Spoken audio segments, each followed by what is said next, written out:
June 4, 1942. 4:28 local time. 300 miles northeast of Midway Atoll. The Pacific is black glass. A low wind hisses across the flight deck of the carrier Akagi. Vice Admiral Chuchi Nagumo stands alone on the port bridge wing, hands clasped behind his back, coat collar turned up against the chill. He is 55 years old. He has never lost a battle. Tonight he believes the war will be decided before breakfast. Below him, 250 aircraft are spotted aft, Zeros, Vals, Kates, wings folded like resting hawks. Torpedoes and armor-piercing bombs are already mated to bellies. The deck crews move in practiced silence, red lamps glowing, voices low. Everything is ready. Everything is perfect. Nagumo allows himself the smallest nod. 6 months ago his planes gutted Pearl Harbor. Today he will erase the last American foothold in the Central Pacific. After that, Hawaii itself will be defenseless. The Emperor's new order will stretch from India to Alaska. He does not know, cannot know, that at this exact moment, 3 American carriers are already sliding into position 200 miles to his north, engines throttled back, radio silent, waiting for him to make the one mistake that cannot be forgiven. 4:45. The first Kate roars off Akagi's deck, orange flame licking from its exhaust. One after another, 108 aircraft climb into the bruised sky. Lieutenant Joichi Tominaga, flight leader, banks west. Midway is 240 miles away, 40 minutes if the wind holds. He keys his mic once. No words. Just the click every pilot has been waiting for. Go. They vanish into the dark. Back on Akagi, Nagumo turns to his chief of staff. Any contact from the search planes? Negative, sir. The sea is empty. Nagumo exhales. Empty. Exactly as planned. But 4,000 miles away, in a concrete basement beneath Pearl Harbor that smells of sweat, cigarette smoke, and overheating IBM machines, Commander Joseph J.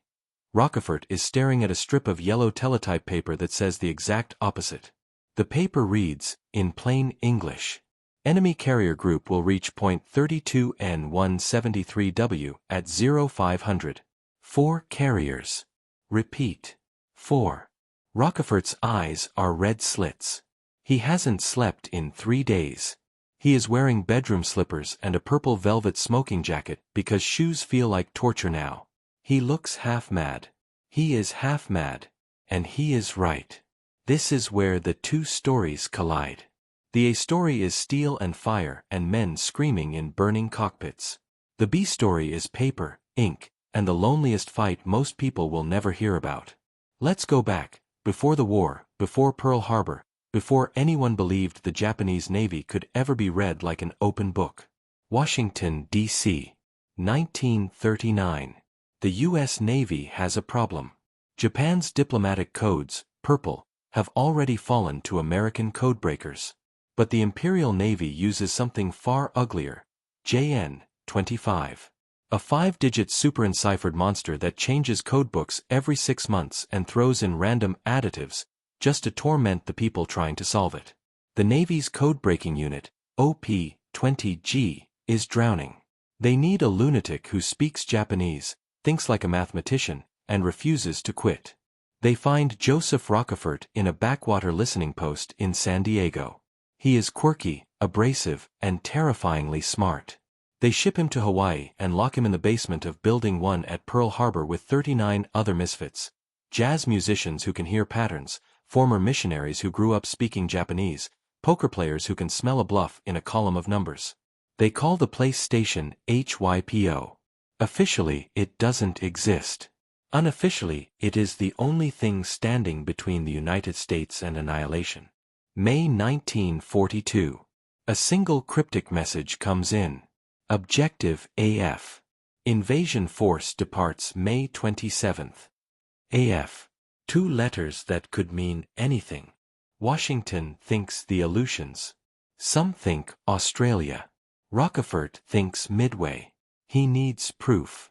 He devises a trick so simple it feels like cheating. He orders Midway to send an unencrypted radio message saying their freshwater distillation plant has broken down and they are critically short of drinking water. 2 days later, HYPO intercepts a Japanese message. AF is short of water. Checkmate. Rockefort cables sink pack. This is Midway. This is the main event. Everything they have is coming. Admiral Chester Nimitz reads the intercept, looks at the map, and does the hardest thing a commander ever does. He trusts the weird guy in the basement. He moves every carrier he owns, Enterprise, Hornet, and the wounded Yorktown, still leaking oil from the Coral Sea, into the perfect ambush position. Point luck. A patch of ocean so empty it doesn't even have a name. And then he waits. Back to the morning of June 4th. 6:20. Tominaga's strike wave reaches Midway. The atoll wakes up to hell. Marines sprint through coral dust as 37mm guns spit tracer into the sky. F-4F Wildcats and antique Brewster Buffaloes claw for altitude. Zeros slice through them like samurai swords. Planes spin in, trailing fire. One pilot, Major Parks, rams a Zero head-on rather than eject. Both aircraft disappear in a bloom of orange. On the ground, bombs walk across the airfield. Fuel tanks erupt. Sand turns to glass. But the runways, miraculously, stay open. Tominaga circles once, surveys the damage, and makes the call that will haunt Japan forever. He radios Akagi. There is need for a second strike. Nagumo receives the message and feels the first cold finger on his spine. A second strike means landing the first wave, recovering aircraft, rearming with incendiaries instead of torpedoes.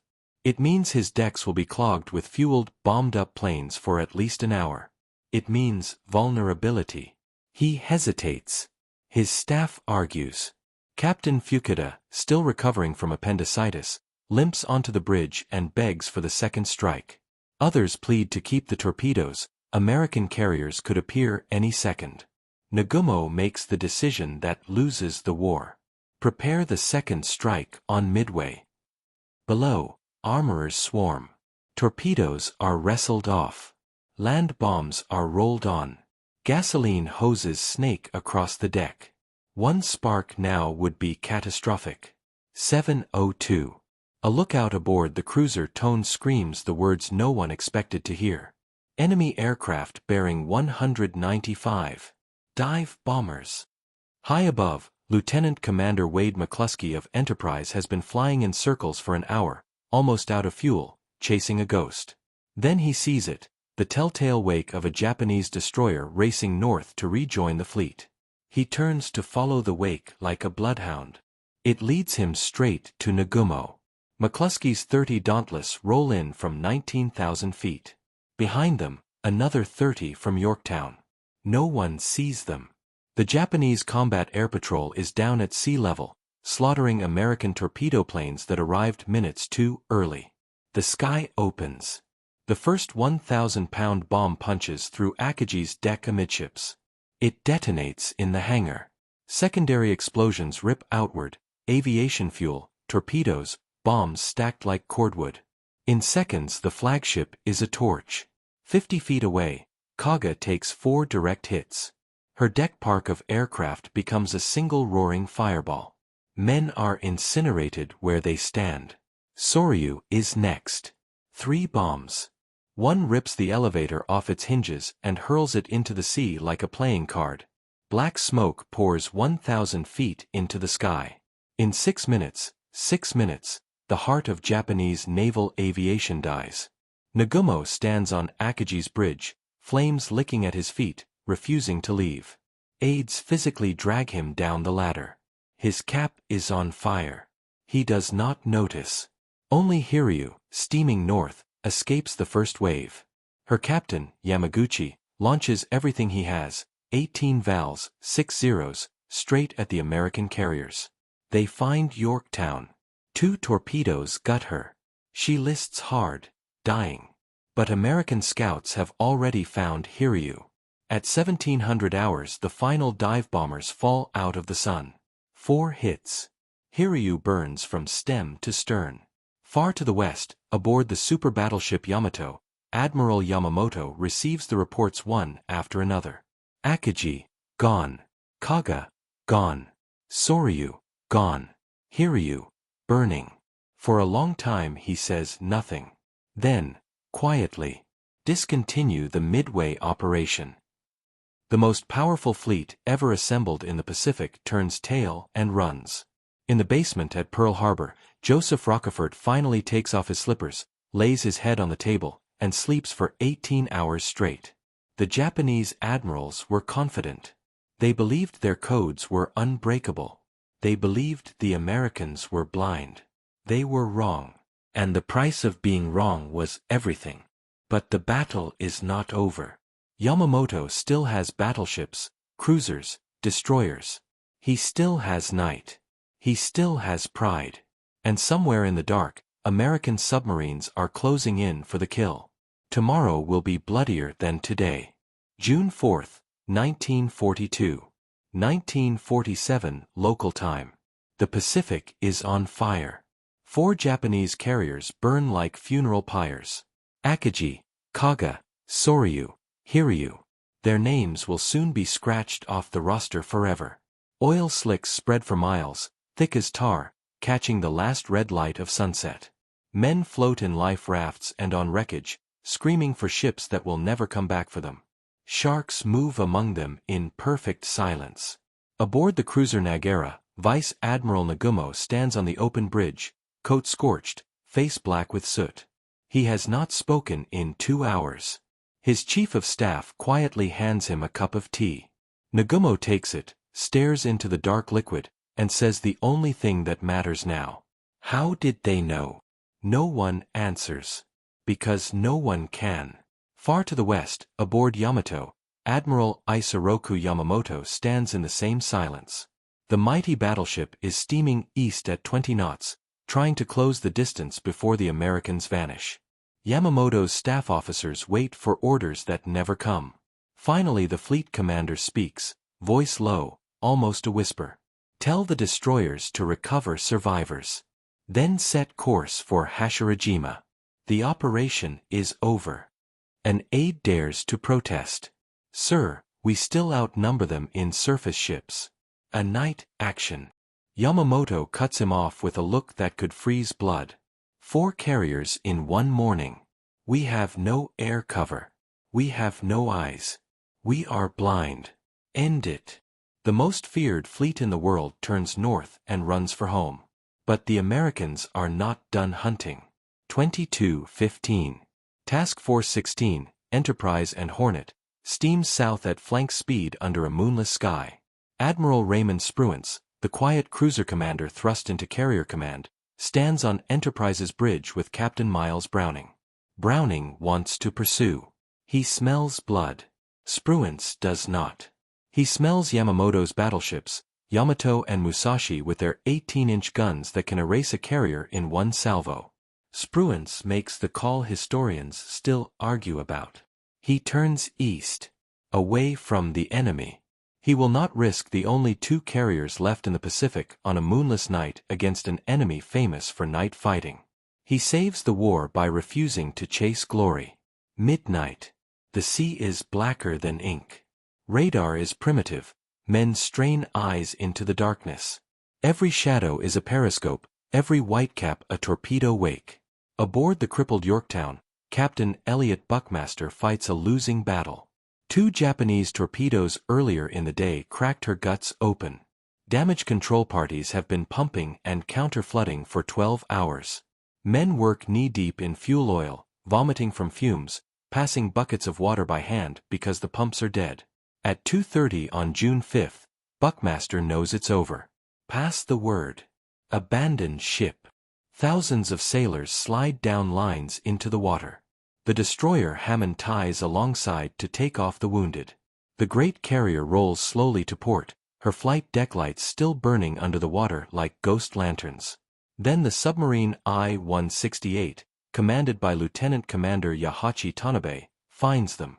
Tanabe has been stalking Yorktown for 18 hours, dodging depth charges, lungs burning from battery acid fumes. He fires 4 torpedoes at point-blank range. 2 hit Yorktown.